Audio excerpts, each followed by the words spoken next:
Good morning students. आज हम करते हैं अष्टमी कक्षा का 7वां पाठ। सफलम तस्य जीवितम, उसका जीवन सफल है। वाणी रसवती यस्य यस्य सरमवती क्रिया, लक्ष्मी दानवती यस्य सफलम तस्य जीवितम। वाणी, जिसकी वाणी, रसवती मीठी, यस्य जिसकी, जिसकी वाणी मीठी है, यस्य जिसकी, सरमवती सरमवती मेहनत या परिश्रम, क्रिया कार्य, जो कार्य को परिश्रम से करता है। लक्ष्मी ही दानवती यस्य, लक्ष्मी धन की देवी, दानवती दान करता है, यस्य जिसकी, जो अपनी लक्ष्मी का दान करता है। सफलम सफल, तस्य उसका, जीवितम जीवन, उसका जीवन सफल होता है। जिसकी वाणी मीठी है, जो परिश्रम से कार्य करता है, लक्ष्मी का दान करता है, उसका जीवन सफल होता है।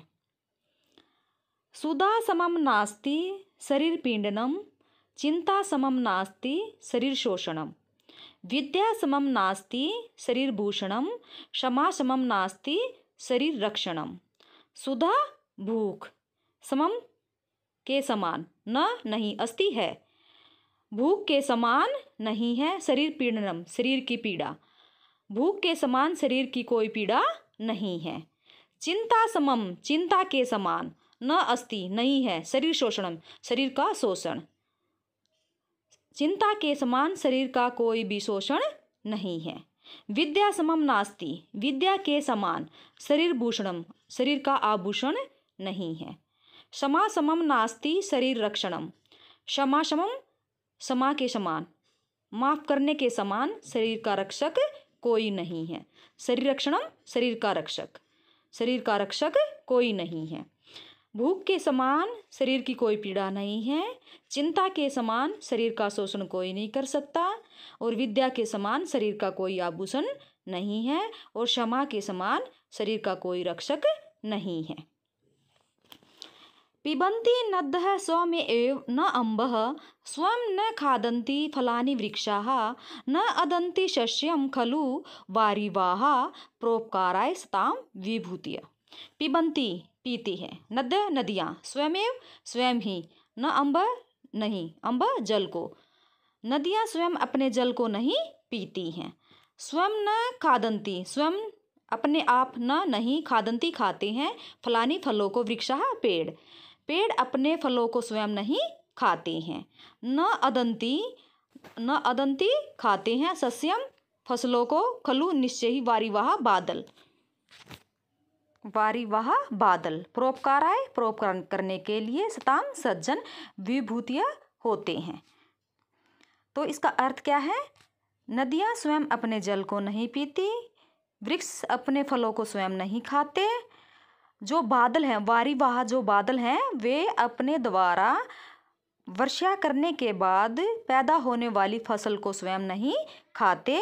उसी प्रकार सज्जन पुरुष भी अपनी संपत्ति का प्रयोग दूसरों के परोपकार करने के लिए उसका प्रयोग करते हैं, अर्थात अपनी संपत्ति के द्वारा दूसरे व्यक्तियों का भी भला करते हैं। तो इसका अर्थ क्या है? नदियाँ अपने जल को स्वयं नहीं पीती, वृक्ष अपने फलों को स्वयं नहीं खाते, बादल अपनी फसलों को नहीं खाते, सज्जन पुरुष दूसरों का परोपकार करते हैं। त्रिविधम नरक एदम द्वारम नाशन आत्मनः, काम क्रोध तथा लोभ एतस्मात् त्रयम् त्यजेत्। त्रिविधम, ये 3 विद्याएं हैं जो ये नरक का द्वार, नरकस्य एतम ये नरक का द्वारम द्वार, नाशनः नाशन नाश, आत्मनः आत्मा का। कौन कौन सी 3 विद्याएं? काम काम, क्रोध क्रोध गुस्सा करना, लोभ लालच, एतस्मात् त्रयम् ये तीनों त्यजेत् छोड़ देनी चाहिए। ये जो 3 विद्याएं हैं ये नरक का द्वार बताई गई हैं, ये आत्मा का नाश करती हैं। कौन कौन सी हैं? काम क्रोध लोभ, इन तीनों को छोड़ देना चाहिए, क्योंकि ये तीनों ही नरक का द्वार बताई गई हैं। अगर हम अपनी इच्छाओं पर काबू नहीं करेंगे और गुस्से पर काबू नहीं करेंगे, दूसरों की वस्तुओं का लालच करेंगे, तो ये हमें विनाश की ओर लेकर जाती हैं। तो इसलिए हमें इन तीनों का त्याग कर देना चाहिए, इन्हें अपने जीवन में कभी भी नहीं लाना चाहिए। येषां न विद्या न तपो न दानं ज्ञानं न शीलं न गुणो न धर्मः ते मर्त्यलोके भूरि भारभूता मनुष्यरूपेण मृगाः चरन्ति। अब इसमें गुणों के बारे में बताया गया है कि जिस मनुष्य के पास न विद्या है, न तप है, न दान है, न ज्ञान है, न शीलता है, न कोई गुण है और न ही उसके पास धर्म है, ते वे मृतलोके इस संसार में भूई पृथ्वी पर भारभूता भार स्वरूप मनुष्य रूपेण मनुष्य के रूप में मृगाः पशुओं की तरह चरंती विचरण करते हैं।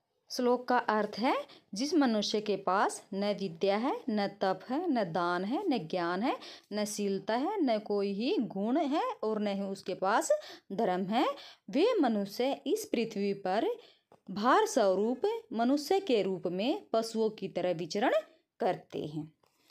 तो हमारे जीवन में प्यारे बच्चों, गुणों का होना बहुत ही आवश्यक है। धन्यवाद।